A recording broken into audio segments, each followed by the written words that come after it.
Welcome to Business Connection Zoom edition. I'm Liz Spencer. Joining me now is an old friend, Mike Baker from Dutchman Heating and Cooling. Hi, Mike. Hi, how are you? I am great. So tell me a little bit about what you are doing for your business with COVID-19, because you are considered an essential business. Am I right? Yes, through the government's mandate, HVAC maintenance, repair, and replacement is considered a essential service. So they do list not only the replacement and repair, but actually even the maintenance, that being what we call safety and efficiency tune-ups. Well, and I think that's really wonderful, because I was thinking about you. We had a couple of really warm days, and many people were putting their air conditioning on. And I'm sure, like many, that air conditioning didn't start. So they would want to call somebody. So if somebody had to call for air conditioning or heating, how do you go into their home now, Mike? Is it different? Oh, absolutely.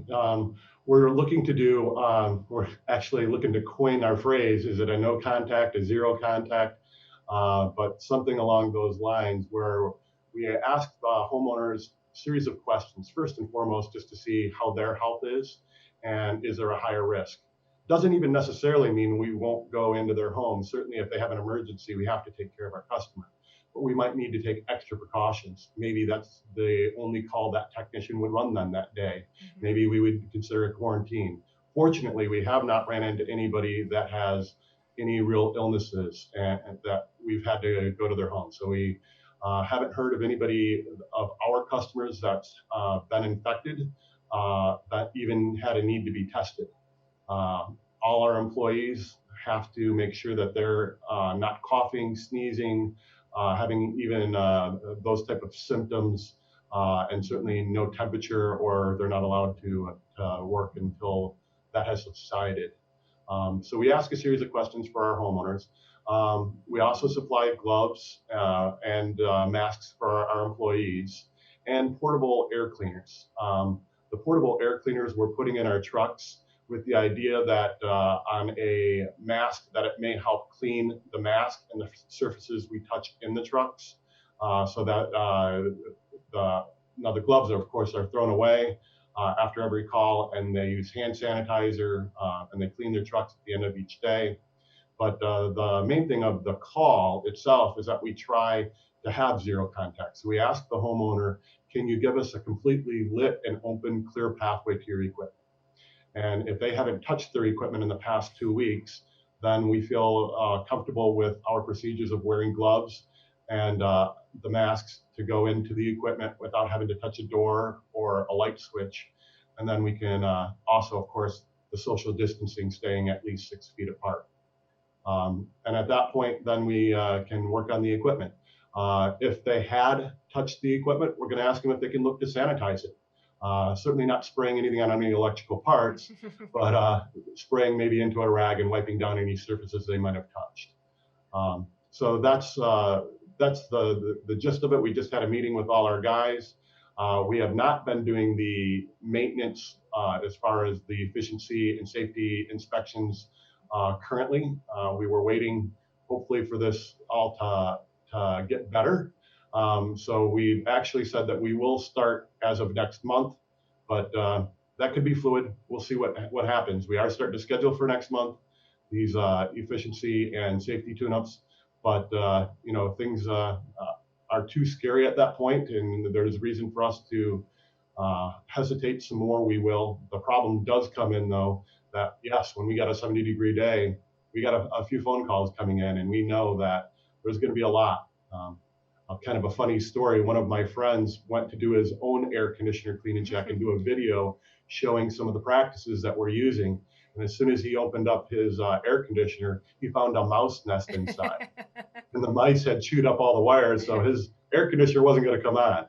So that's usually what happens on the first warm days. We get a few people that something happened over the winter and they don't turn on, and now it's become an emergency. So we're hopeful that we can get to a lot of maintenance and efficiency and safety tune-ups previous to that warm weather, so we're not struck with way too many emergencies to be able to get to everybody. Right.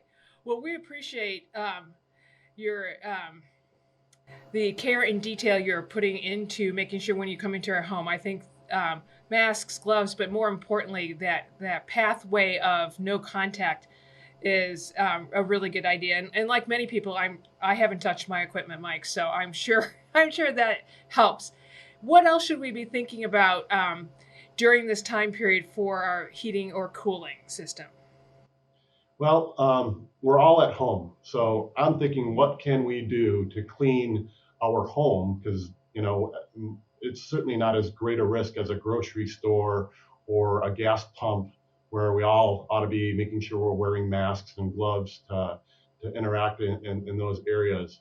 But I would say that it's all the more important just to try and stay healthy from a cold or the normal flu. We don't want to see people get sick and be more susceptible perhaps to COVID-19. So I look at air cleaning products. We've always looked to advertise air cleaning products for allergies and flu and colds, and hopefully give you cleaner air and surfaces in the home.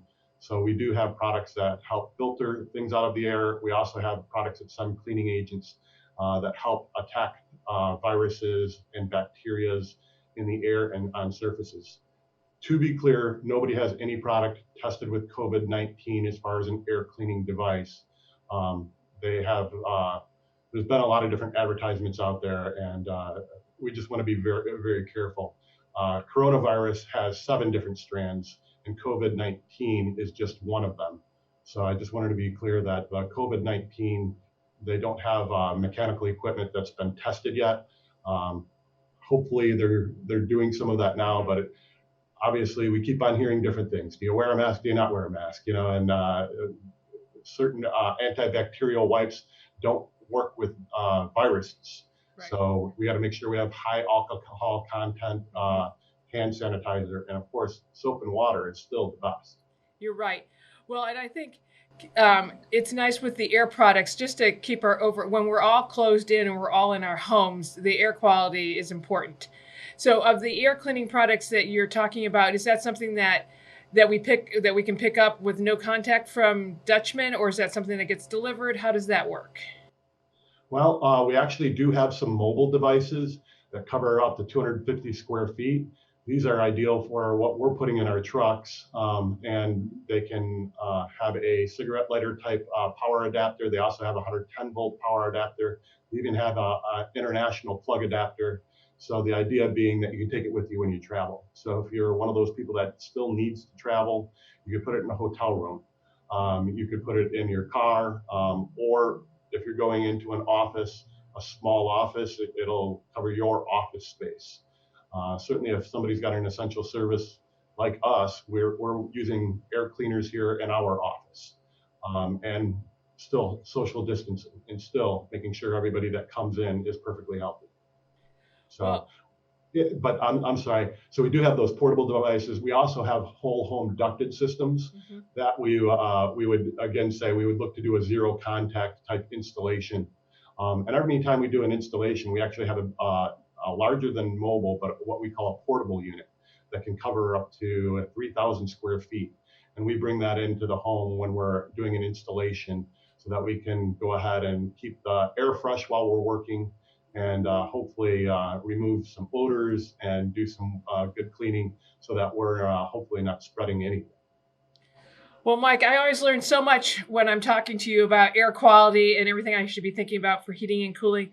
Thank you for what you do in our community. Thank you for thinking about all we're going to need and being open and being willing to help in an emergency. So we really appreciate you. So good luck, be safe, and we'll be talking to you soon.